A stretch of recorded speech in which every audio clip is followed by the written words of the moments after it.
মহানগৰীত মাটি দখলক কেন্দ্ৰ কৰি উত্তেজনা বশিষ্ঠ চাৰিআলিৰ ৰাষ্ট্ৰীয় ঘাইপথৰ কাষৰ এটুকুৰা মাটিক কেন্দ্ৰ কৰি সংঘাত সোমেশ্বৰ টিমুং আৰু ৰাজেন্দ্ৰ কোঠাৰী অনিল কোঠাৰী নামৰ ব্যৱসায়ীৰ মাজত মাটিখিনি কেন্দ্ৰ কৰি চলি আছিল গোচৰ প্ৰশাসনে মাটিখিনি কোঠাৰী পৰিয়ালক সমজাই দিয়াৰ পিছতে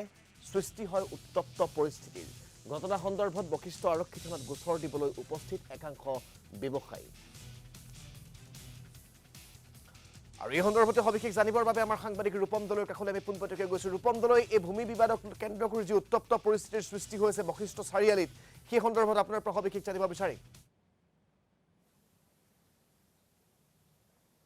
নিশ্চয়কৈ ৰাজদীপ আজি ৰাতিপুৱাৰ ভাগৰ পৰা উত্তেজনাপূৰ্ণ এটা অৱস্থাই বিৰাজ কৰিছে এই যিডোখৰ ভূমিক লৈ বিবাদ চলি আছে সেই ভূমিডোখৰত দুগৰাকী লোক অৰ্থাৎ ৰাজেন্দ্ৰ কোঠাৰী আৰু সোমেশ্বৰ টিমুং দুয়োগৰাকী লোকৰ মাটি আছিলে ইয়াত আৰু প্ৰশাসনে সমজাই দিয়া হৈছিল কিছু মাটি প্ৰায় 7 কঠা মাটি সমজাই দিছিলে সোমেশ্বৰ টিমুঙক আৰু তাৰ পিছতে সোমেশ্বৰ টিমুঙৰ এটা বাহিনী আহি ইয়াত যিসমূহ ব্যৱসায়িক প্ৰতিষ্ঠান আছিল প্ৰায় 23খনকৈ ব্যৱসায়িক প্ৰতিষ্ঠান আছিল আৰু সেই ব্যৱসায়িক প্ৰতিষ্ঠানসমূহ লণ্ডভণ্ড কৰিছিলে তাৰে কিছু সামগ্ৰী উলিয়াই জ্বলাই দিয়া বুলি অভিযোগ উত্থাপন কৰিছে তাৰ ব্যৱসায়িক প্ৰতিষ্ঠানসমূহৰ স্বত্বাধিকাৰীসকলে আৰু এইখিনি মুহূৰ্তত আমি সেই যিডোখৰ মাটিত বিবাদ আৰম্ভ হৈছে সেই মাটিডোখৰত আমি উপস্থিত আছো আমি দেখুৱাইছো যে সোমেশ্বৰ টিমুং আৰু ৰাজেন্দ্ৰ কোঠাৰীৰ যিটো ভাগ মই যি ঠাইত উপস্থিত আছো এইখিনি হৈছে এই ঠাইখিনি হৈছে ৰাজেন্দ্ৰ কোঠাৰী আৰু এই যিখন ৱাল নিৰ্মাণ কৰিবলৈ লৈছে এই ৱাল নিৰ্মাণ কৰাৰ হিটো পাৰে হৈছে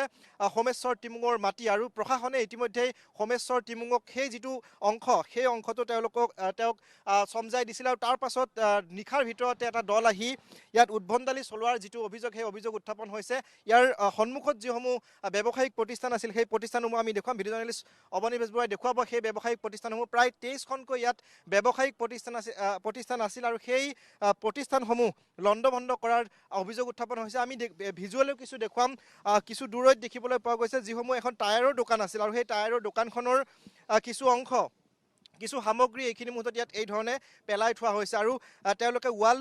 গাৰ্ডৱাল নিৰ্মাণ কৰিবলৈ লৈছে আমি দেখুৱাইছোঁ তেওঁলোকে যিহেতু মাটি ভাগ বতৰা হৈছিল প্ৰশাসনৰ ফালৰ পৰা সেয়া ভাগ বতৰা কৰি দিয়াৰ যি তথ্য সেই তথ্য আমাৰ হাতত আহি পৰিছে এই যি তৰ্জাৰ বেৰ দিছে সেই তৰ্জাৰ বেৰৰ সিটো পাৰে হৈছে সোমেশ্বৰ টিমুঙৰ মাটি আৰু এইটো পাৰে হৈছে ৰাজেন্দ্ৰ কোঠাৰীৰ মাটি ইতিমধ্যেই তেওঁলোকে ইয়াৰ পূৰ্বে ৰাজচক্ৰ বিষয়াৰ সহযোগত আৰক্ষী প্ৰশাসনক লগত লৈ এই মাটি ভাগ বতৰা কৰি দিয়া হৈছিল বুলি আমাৰ হাতত তথ্য আহিছে কিন্তু তাৰ পাছত হঠাৎ এই ধৰণে আচলতে জাননী নিদিয়াকৈ যিসকল ব্যৱসায়িক প্ৰতিষ্ঠান আছিল প্ৰতিখন ব্যৱসায়িক প্ৰতিষ্ঠানতে লণ্ডভণ্ড চলোৱা হৈছিল আৰু এই যিসমূহ এখন টায়াৰৰ দোকান আছিল আমি কিছু ভিজুৱেলছ দেখুৱাইছোঁ ভিডিঅ' জাৰ্নেলিষ্ট অৱনী বেজবৰুৱাই দেখুৱাইছে এইসমূহ নতুন টায়াৰসমূহ এই ধৰণে লণ্ডভণ্ড কৰা পৰিলক্ষিত হৈছে একাংশ সামগ্ৰী জ্বলাইও দিয়া পৰিলক্ষিত হৈছে আমি পোনপটীয়াকৈ প্ৰতিনিধিমূলক দৰ্শকসকলক দেখুৱাইছোঁ যে ইয়াত কিছু সামগ্ৰী আছিল ইলেক্ট্ৰনিক সামগ্ৰী আছিল আৰু এই সামগ্ৰীসমূহ এই ধৰণে ইয়াত জ্বলাই দিয়া হৈছে যথেষ্ট সংখ্যক লোক আছে আমি তেওঁলোকৰ সৈতে কথা পাতিম প্ৰায় 23খনকৈ ব্যৱসায়িক প্ৰতিষ্ঠান আৰু সেই প্ৰতিষ্ঠানসমূহৰ গৰাকীসমূহ আহি উপস্থিত হৈছে পইচা আছে সব জ্বলাই দিছে এইবিলাক পইচা চেকবুক আছে আপোনাৰ কি দোকান আছিলে মোৰ ট্ৰান্সপৰ্ট আছে বাম্বে দোকান আছে বুজা নাই এনেকুৱা অত্যাচাৰ কৰিছে দেখিছে আপোনালোকে দেখিছে এইবিলাক ইয়াত মালটো আধা দিন মাল 1.5 কোটি টকা টায়াৰ ইয়াত কয় অফিচ কচোন আপোনাৰ কি দোকান আছিল মোৰ এইটো ফাৰ্ষ্ট মোৰ দোকান আছে পাম্পৰ দোকান আছে আপোনাৰ কি জ্বলাই দিছে মোৰতো জ্বলা নাই মোৰ তালাবিলাক ভাঙি দিছে এতিয়া খুলিলে গম পাম এতিয়া কি কৰিছে না কৰিছে এহেঁতৰ টায়াৰ দোকানৰ এইবিলাক বস্তুবিলাক চব জ্বলাই দিছে এইবিলাক নিশ্চয়কৈ এইসকল ভুক্তভোগী আচলতে দুই মহৰ যুঁজত বিৰিণা মৰাৰ দৰে ঘটনা সংঘটিত হৈছে কাৰণ দুগৰাকী লোকৰ ভূমি বিবাদ আৰু দুগৰাকী লোকৰ ভূমি বিবাদৰ পাছত এই ধৰণৰ ঘটনা সংঘটিত হৈছে অৰ্থাৎ সন্মুখৰ যিখিনি মাটি এই ভিতৰৰ মাটিখিনি আছিলে ৰাজেন্দ্ৰ কোঠাৰীৰ আৰু ৰাজেন্দ্ৰ কোঠাৰীৰ সন্মুখৰ যিখিনি সোমেশ্বৰ টিমুং নামৰ যিগৰাকী লোক আছে সেই লোকগৰাকীৰ মাটিখিনিত প্ৰায় 23খনকৈ ব্যৱসায়িক প্ৰতিষ্ঠান তাত তেওঁলোকে নিৰ্মাণ কৰিছিল আৰু নিৰ্মাণ কৰি ভাড়া দিছিল এইসকল লোকক আৰু তাৰ পাছতে ৰাতিৰ ভিতৰতে যিহেতু সোমেশ্বৰ টিমুঙক সেইখিনি মাটি সমজাই দিয়া হৈছিল প্ৰশাসনৰ ফালৰ পৰা আৰু তাৰ পাছত দেখিবলৈ পোৱা গৈছে ৰাতিৰ ভিতৰত আহি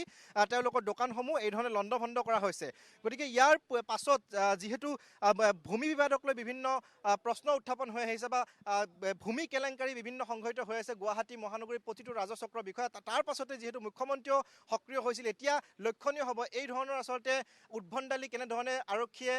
গ্ৰহণ কৰে সেয়া লক্ষণীয় হ'ব কিন্তু আমি দেখুৱাইছোঁ যে উত্তেজনা বিৰাজ কৰিছে যথেষ্ট সংখ্যক লোক আহি উপস্থিত হৈছে মই আৰু একাংশ আছে তেওঁলোকৰ সৈতে কথা পাতিবলৈ চেষ্টা কৰিম আপোনাৰ কিহৰ দোকান আছিল মোৰ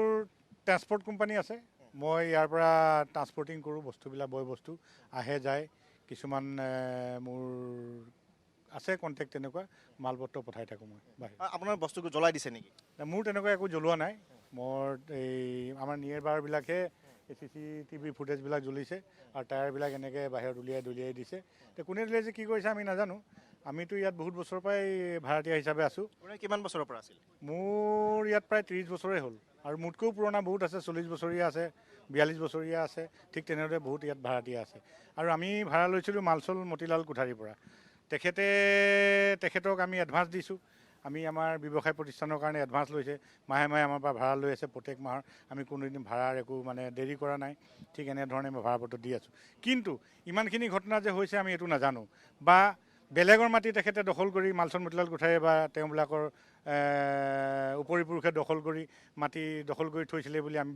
অৱগত নহয়। আমি তেখেতসকলেই মালিক বুলি ভাবি আমি তেখেতসকলক এডভান্স দি তেখেতৰ ভাড়াতীয়া হৈ আছোঁ। ৰূপম, আপোনাক এতিয়া এই আমি মুহূৰ্তত যি দেখিবলৈ ধন্যবাদ জ্ঞাপন পাইছোঁ কৰিছোঁ কোনোবা সবিশেষ জনোৱাৰ বাবে।